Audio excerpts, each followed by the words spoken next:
Minyak sawit merupakan salah satu komoditas dengan permintaan pasar global yang tinggi. Produk turunan minyak sawit diantaranya minyak goreng, pasta gigi, sabun mandi, dan sampo. Selain itu, minyak sawit juga dijadikan sebagai salah satu bahan baku energi alternatif berbentuk biodiesel.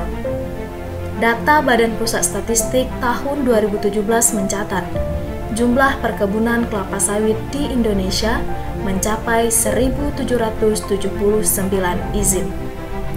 Perkebunan kelapa sawit menghasilkan devisa negara sebesar 300 triliun rupiah. Kondisi terkini, data Direktorat Jenderal Perkebunan tahun 2019 mencatat, luas konsesi perkebunan kelapa sawit di Indonesia mencapai 14,68 juta hektar. Pertambahan luas perkebunan kelapa sawit di Indonesia tentu menambah keuntungan bagi negara. Namun, kondisi itu tidak sebanding dengan hilangnya jumlah tutupan hutan hujan tropis di Indonesia. Berdasarkan hasil analisis Forest Watch Indonesia, pada periode 2013 sampai 2017, deforestasi dalam perkebunan kelapa sawit mencapai 0,58 juta hektar, atau lebih dari 10% dari keseluruhan deforestasi di Indonesia.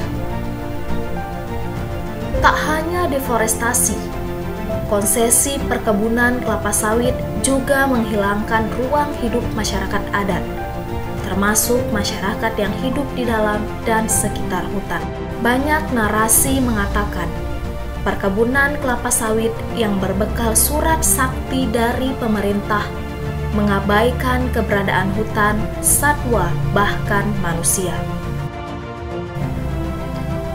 Prospek menjanjikan dari komoditi minyak kelapa sawit dalam pasar global menjadikan kelapa sawit sebagai primadona tanaman perkebunan penghasil non-devisa, non-migas.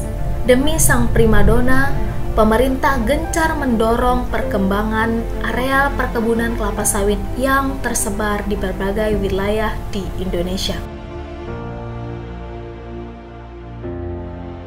Provinsi Sumatera Selatan menjadi salah satu provinsi dengan luas perkebunan kelapa sawitnya sudah mencapai 40% dari luas wilayahnya. Untuk menuju lokasi perkebunan kelapa sawit di Sumatera Selatan, kami menggunakan transportasi darat. Jarak yang jauh dan lokasi perkebunan yang berada di wilayah gambut menjadi tantangan tersendiri mengunjungi perkebunan di daerah ini. Tidak terduga, ternyata 3,4 juta hektar luas perkebunan kelapa sawit di Sumatera Selatan telah menyasar sebuah wilayah yang menjadi tempat perlindungan flora dan fauna. Wilayah tersebut sudah ditetapkan pemerintah sebagai kawasan konservasi, yaitu Suaka Margasatwa Dampu, yang terletak di Kecamatan Bayung Lencir, Kabupaten Musi Banyuasin, Provinsi Sumatera Selatan. Kawasan ini ditetapkan berdasarkan SK Menteri Kehutanan Nomor 755 Tahun 1990 dengan luas saat ini kurang lebih 48.000 hektar. Salah satu fauna yang dilindungi adalah harimau Sumatera. Meski sudah ditetapkan dan dilindungi oleh pemerintah, ternyata izin perkebunan kelapa sawit memiliki kekuatan lebih tinggi sehingga bisa beroperasi dalam kawasan Suaka Margasatwa Dampu. Saat ini setidaknya ada 6 perusahaan yang memiliki izin legal yang konsesinya tumpang tindih dengan wilayah Suaka Margasatwa Dampu. Dari 6 perusahaan, 2 diantaranya memiliki izin konsesi terluas dalam kawasan Suaka Margasatwa Dampu, yaitu PT Berkat Sawit Sejati dan PT Perdana Sawit Mas. Keberadaan kedua perusahaan tersebut terindikasi ilegal karena tidak memiliki surat izin pelepasan kawasan hutan sebagai prasyarat perkebunan kelapa sawit yang konsesinya berasal dari kawasan hutan. Perubahan bentang alam Suaka Marga Satwa Dangku menjadi perkebunan kelapa sawit berdampak terhadap kerusakan ekosistem, sehingga dibutuhkan sikap tegas pemerintah untuk menegakkan hukum dengan mencabut izin dan mewajibkan perusahaan untuk menghutankan kembali kawasan Suaka Marga Satwa Dangku.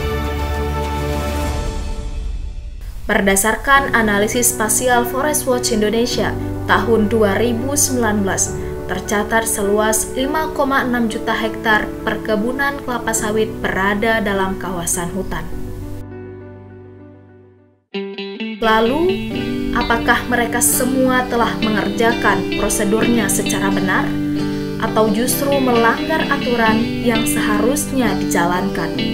Sayangnya, pemerintah hingga sekarang tidak membuka semua informasi yang dibutuhkan dalam rangka menjawab pertanyaan itu, sehingga publik harus mencari tahu sendiri jawaban sekaligus buktinya. Pernahkah kita berpikir, kenapa Tuhan tidak menumbuhkan kelapa sawit langsung di bumi Nusantara? Padahal, beraneka jenis tumbuhan lainnya Tuhan tumbuhkan dengan sangat subur. Pasti Tuhan punya maksud dengan itu semua.